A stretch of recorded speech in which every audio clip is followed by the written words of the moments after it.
Welcome, everyone, to VitO Goes to the Movies. So we're on our way to see The Batman. Very, very excited. I've been looking forward to this for a while now. What I've been hearing about it is pretty... it's got me hyped, I guess you could say is the word the kids say. I would say that I'm a pretty... not a hardcore Batman fan, but definitely a hardcore casual Batman fan. He's my favorite superhero. I like how honestly grim and dark his character is. From what I've been hearing about the Batman, it's got me very much looking forward to it, especially when you're throwing around comparisons like the movie Seven by my favorite director, David Fincher. I'm definitely going with the expectation that I'm going to walk out very happy. I enjoy Matt Reeves as a director, and I liked pretty much all his movies, from Cloverfield to, I think his last one was War for the Planet of the Apes, so they've all been wins for me. So I'm pretty much going in with the expectation that I'm going to love it. So I don't know if that makes me biased, but it is what it is. And along for the ride is my lovely wife, who is definitely, you could say, a casual fan. Well, not even, because she enjoys the movies. That's pretty much her extent of Marvel and DC. She does not read the comics, but she enjoys the movies. So she didn't really even know what this movie is about until last night. I kind of just bought the tickets and said we're going, and she said, okay, Robert Pattinson's in it. She likes Robert. She's Team Edward. But yeah, so I mean, I'd ask her what her thoughts are, but I'm guessing just to enjoy the movie, have a good time. We don't. Yeah, because we don't go to the movies. We don't go to the movies often. So when we do, it's for big movies. Those are the less movies. So I don't know. We have 3 kids, so going to the movie is non-existent for us. We went to see Encanto. And that was with the kids. And that was with the kids, and that was in November, and even before then. I look forward to the day when I can take my kids to see a movie like The Batman, but that day is not today because they are too young. I'm looking forward to kind of just talking things, nerddom, and she has no connection to it. She has no soft spot for these things, so it's always interesting to get her perspective as well. But with that being said, we will reconvene after the movie. It is 3 hours. As you can see, it is sunny out, so it'll pretty much be dark when we get out. So we'll catch you on the other side.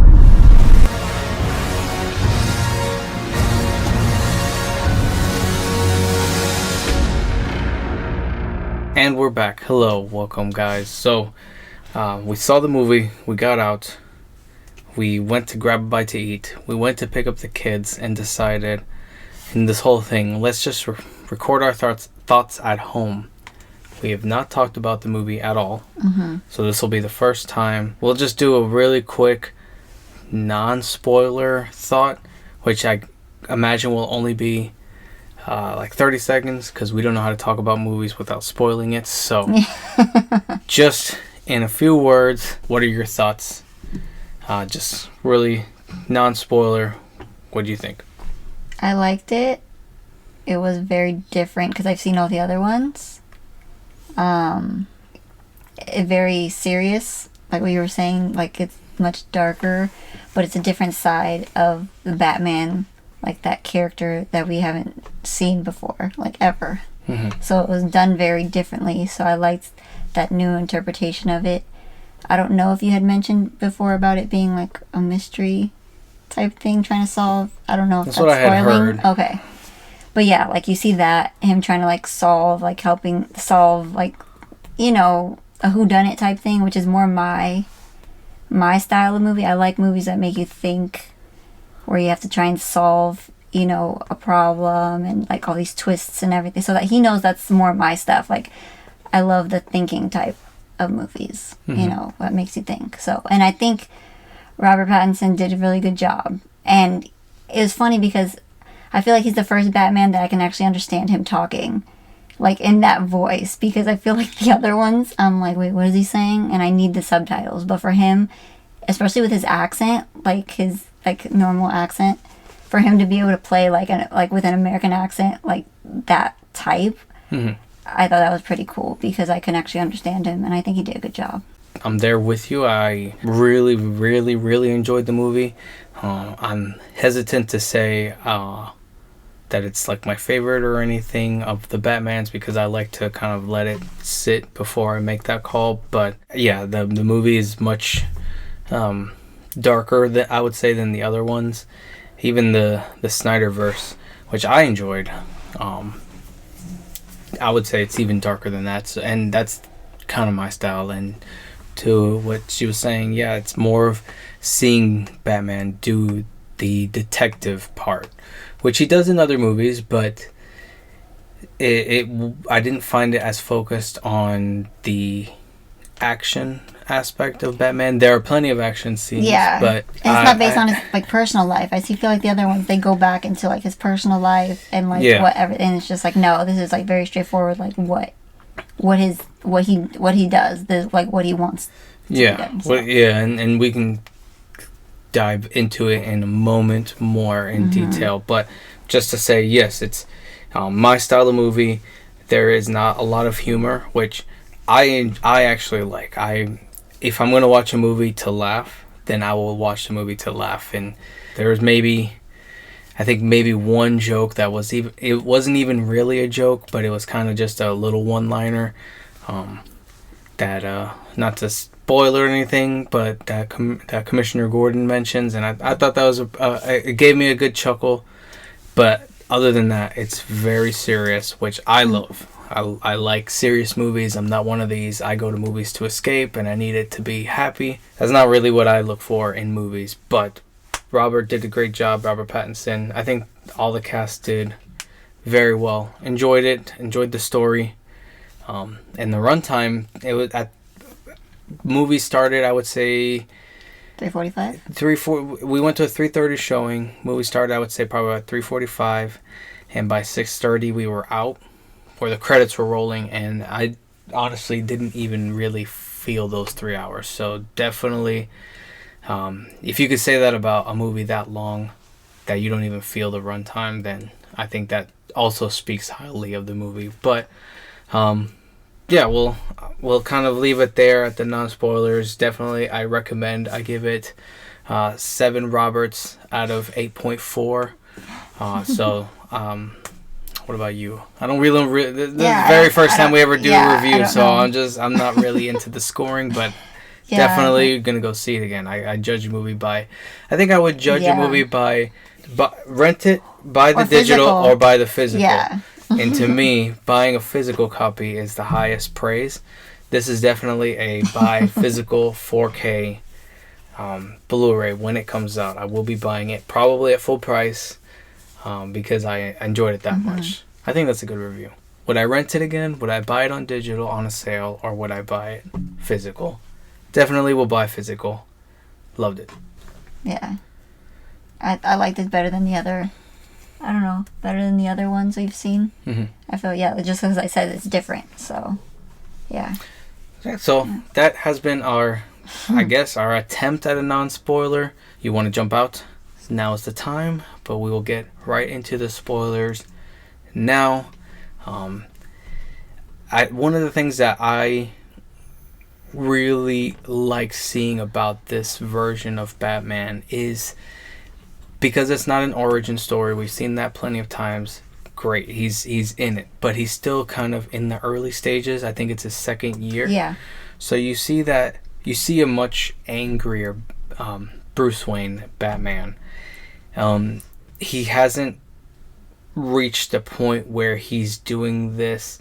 Not that he's doing the Batman for the wrong reasons, but he's still very much in the anger stage of his Batman career. So he's more brutal, he's more violent, he's kind of more willing to use that physical aspect of the job to get what he needs. He does not cross that line, so they kind of stay true to that version of Batman. It's not the Ben Still not Ben Stiller, oh my gosh, Ben Affleck Batman. Yeah.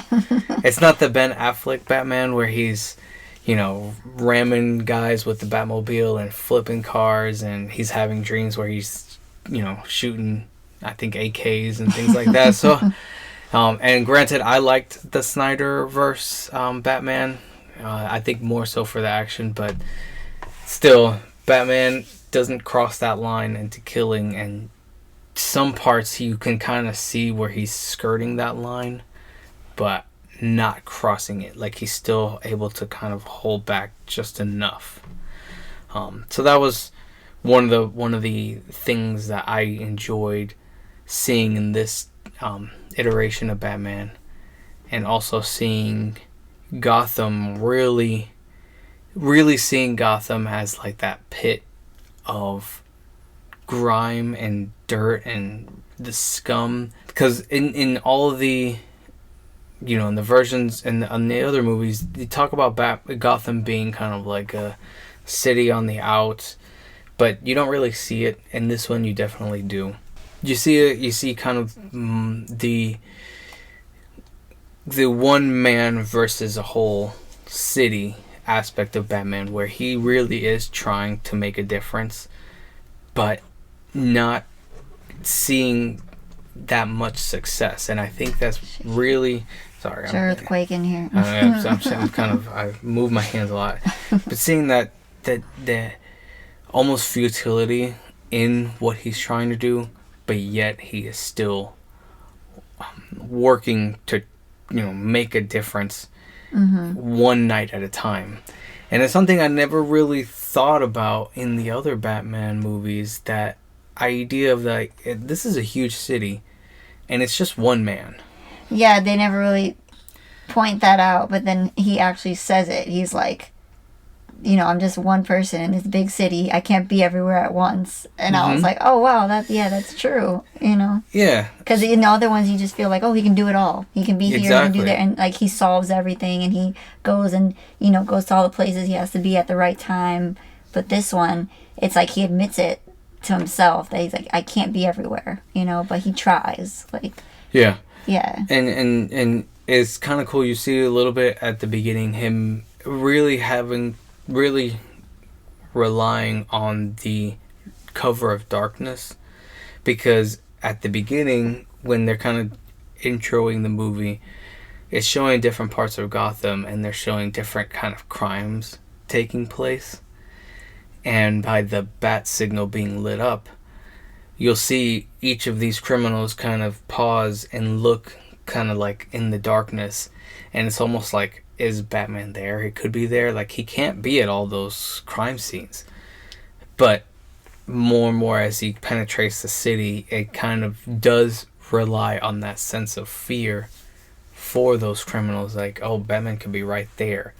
So maybe kind of like as a deterrence for future crime, but still early enough where they don't seem to take him that serious. That's what I was gonna say. Piggybacking on it, they like some characters are like, "Well, who are you? Like, you're like nobody," so they don't really think of him as like this big guy who's gonna like, who can hurt them or stop them. So, yeah, like even like they call him a freak to his face and things like that, and it's like I love the Arkham games, and in that one, it's kind of like you play as a Batman established, so the criminals in that game, they know what you're capable of. They'll still take you on, but they know what you're capable of. And in this one, it's like, we know what Batman's capable of as the audience, but they may not, so they'll take him on, and then he kind of shows up. But then also, he's still like kind of learning, I think, the best way to approach those different scenarios. When he gets into a fight, it's really kind of, how do you say, like messy. It's willy-nilly? No, I think it's like really messy, because he's getting hit. Like and Batman, it's not that Batman doesn't, because even in the Christian Bale, you'll see like him with the bruises. So, I mean, it's just the nature of the beast. When you're taking on 10 guys at once, like, they're going to get a few blows. But in this one, you can kind of see he'll go in for the attack. He'll get some guys, hit him from behind, and it he still overpowers them, but it's very messy. So it's almost like he's still, I would say, learning that best approach to taking on these situations. So that's my thoughts on just kind of how the Batman presentation overall. I would say, going in terms of the feel of the movie, I think the comparisons to Seven and David Fincher movies are pretty apt. I would definitely throw in Zodiac in there a little, and the the Riddler. He's trying to, like, he has a goal in mind. So all his murders, and I mean I like this version of the Riddler because in other versions he's a little bit more played for laughs, and I know like the Jim Carrey version was more just like a funny guy. And then even in the Arkham games, like his goal is to just show up the Batman. But when you really think about it, and you see a little bit in the Arkham games, but when you really think about it, the Riddler is a psychopath. And Paul Dano does such a great job manifesting that. This is a man unhinged who really only sees the things that he wants to see, and his really goal and drive is to, I think, connect with the Batman. And even like when after he gets caught, he has this delusion that him and Batman were working together. And it's kind of the Riddler showing that he is trying to plan this, he is working it out, and kind of catching the Batman off guard. Like, I played right into his hand, but what the Riddler wasn't expecting was kind of like the Batman to ultimately disappoint him, letting him know that he's not like him, that they're not working together. And then you kind of see that enmity get born within the Riddler, because in other iterations the Riddler just wants to prove that he is better than the Batman. That's his goal. He's smarter than him, he can outsmart the Batman, and Batman always figures out his riddles. In this one, it's almost like he's trying to gain the affection of the Batman, and his favor, and almost again that delusion that he thinks they're working together in some weird, sick way. Well, yeah, because it kind of was like he was angry, but then not angry, more like sad and hurt. You know, and then like at the end when he's like crying and stuff, then you can really tell that. Yeah. Too. Yeah. Yeah, like he's and I think, you know, if we see, I hope we do see him again. So I hope they don't just leave it like a one and done and then we just move on. So I hope to see Paul Dano return. I mean, you can only do so much in the movie business, but his take on the Riddler, I really enjoyed it because I like seeing that him be brought to life in this form of a serial killer who's ultimately wants to be known. He wants to be found out, and even when he gets caught, he's sitting at a diner like across the street from where his lair was. I don't know if it was his apartment. It was across the street from the Iceberg Lounge. And then after he kills Carmine Falcone, he escapes, but he goes to like a diner down the block. So he ultimately wanted to get caught. So this is a man who wants to be known for his intelligence and for kind of really just kind of bringing the city of Gotham to its knees and creating that true renewal. So his thinking is that he's going to clean the city in a way that the politicians couldn't. That's my thoughts on the Riddler. One thing that I really, really liked was the partnership between the Batman and Gordon, and that's something I enjoyed very much. That almost bond between these two men, and that's something kind of, and you know, if you've seen any of my other videos, I talk a lot about kind of like relationships overall, that with my wife, with my children, and one of those things is that relationship between friends. Gordon doesn't know who Batman is, but yet there's still a sense of brotherhood between them at even one point where Gordon says, the only one I trust is you. I was going to say that. I like that too. And this is like somewhere during the middle of the movie. Yeah. Like he confesses to Batman that he only really trusts the Batman. The police department, there's a lot of corrupt cops. So he's reached a point where I think he's just getting so let down by the discovery of cops being corrupt that the only one he knows wouldn't is Batman, because he's the way Batman is going about trying to seek justice lets him know that he's not in it for any other kind of notoriety, but just trying to do, in his mind, the right thing. So that's something I enjoyed, just that kind of almost a sense of brotherhood. As a man, that spoke to me. That's something that, if you have that, great. So like that fellowship between two individuals, I guess you could say like-minded, both trying to just clean up the city. So that definitely stood out to me as a big positive. Alfred wasn't in it as much. I think he was in a few scenes, so that was a little bit disappointing. Especially since Andy Serkis was playing Alfred. I was looking forward to seeing his take, which what I did see I liked, but it wasn't enough. Yeah. Really to make a big impact. One of the lessons learned for Batman is at a certain point the Riddler puts out a video kind of tarnishing the name of Thomas Wayne, that he was running for mayor. There was a reporter who had found some dirt on him. In an effort to clean his name, Thomas Wayne, Batman is told by Falcone that Wayne Sr. he asked Falcone to step in to try to silence this reporter. And then Falcone took it to the point where he knew bribing him wouldn't stop him, so he just had him killed. So that's what he tells Bruce at a certain point when Bruce confronts him in the club. And then later Bruce finds out that it's not how Carmine explained it.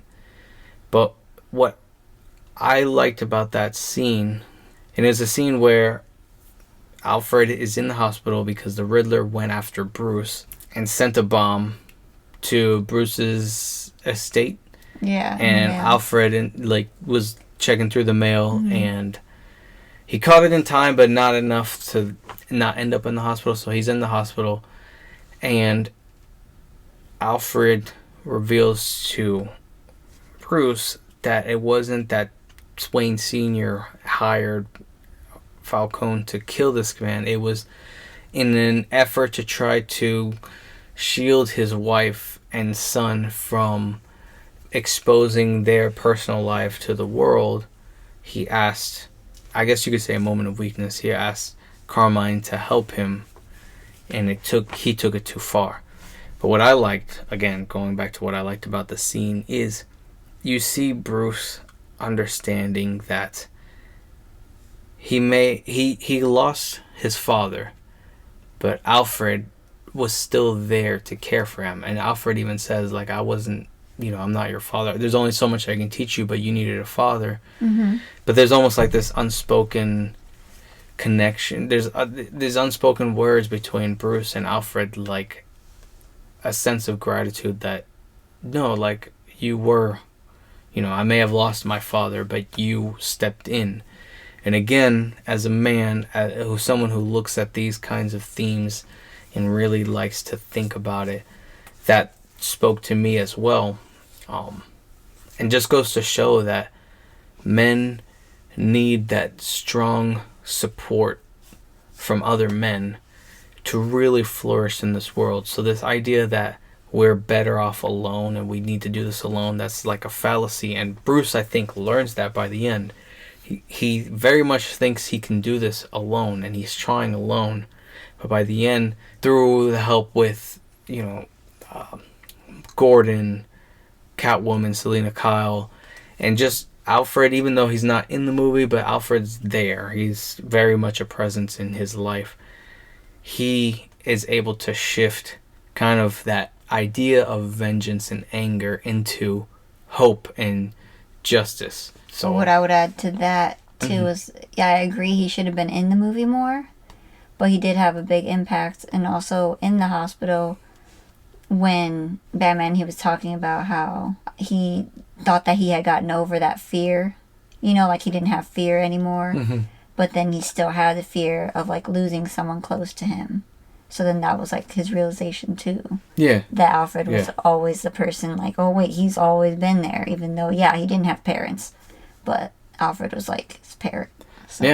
Yeah, great point. That's so that's a good point. Because he brought in, and that's the same thing that we were like talking about earlier about him admitting things. Like, yeah, he can't always be at everywhere at the same time. Or now he's admitting that, yeah, he's scared to lose people that are close to him. So it's like we're learning a lot of things that were never really exposed or talked about in the other movies. And I don't know if it's because it's like, it feels like a younger version of him.